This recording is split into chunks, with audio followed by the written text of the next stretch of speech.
There are all these areas that are really important for like not just companies and the way like towns and cities do business, but for everyday individual humans like public health, safety, and welfare. And there's all these gray areas, there's all these gaps, there's all these different people who don't want to take responsibility or accountability or take the lead on anything. Like as we're talking about citizen climate lobby, as we're talking about Friends of Waters, we're talking about this individual, people with an activist spirit. What do you think? What would be some suggestions for running? Because I'm sorry, I ran over into our time, so we're running a little bit short to close. But like, what were some takeaways? Like, what would you advise people? Kind of definitely, you guys go check out Friends of Water on Twitter. Friends of Water is also on Facebook. What are some takeaways you kind of think that we could like share with people? Because this is like we're gonna have to have another conversation about this. Oh, yeah. You and I. I mean, Chris and I have been having conversations for like 2 years now about this stuff. What are some takeaways? What are some things people should be looking at or getting into, or what are some strategies you think that could help, like with citizen action, right? Because we have issues with coal ash, leaching into groundwater here in Georgia, for example, which I know has been a problem in West Virginia, North Carolina, and other places as well. So like, all this stuff is very, very different, and I know everyone's like, whoosh, but it's very similar when we're talking about the interaction between the different state and federal.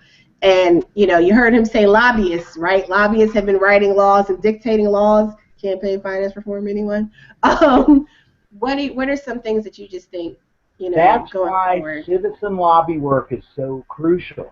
Okay. And that is why grassroots organizing is so crucial.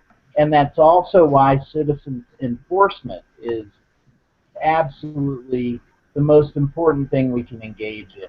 Unfortunately, we have to provide citizen oversight over these regulatory groups or regulatory agencies that fail us, and that's troubling.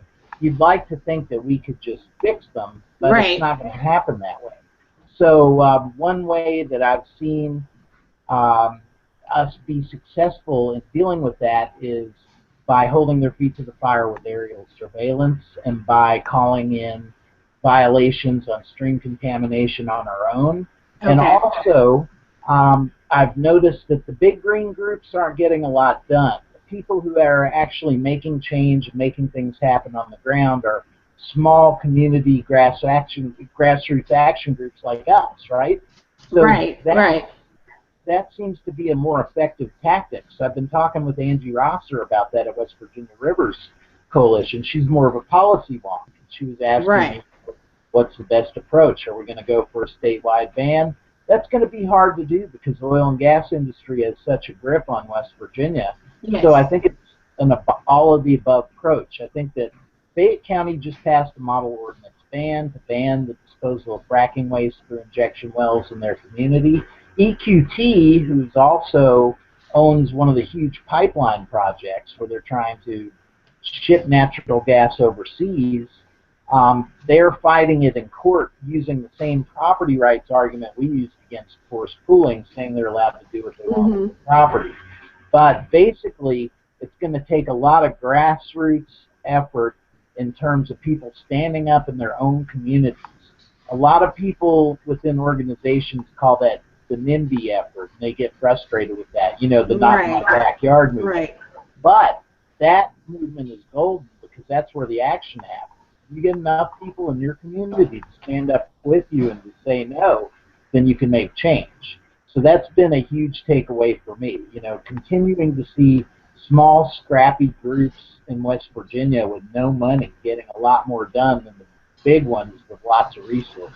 Well, that's what we saw, to go back to the West Virginia water crisis, that's our common connector, is that, we had a lot of people who were never engaged, sound familiar, guys, who were never engaged in the process before, never really cared what was going on, never really involved themselves, stand up and say, no, I'm going to come give my testimony, you're going to listen to me, and we need more of that on a continuous basis across the board.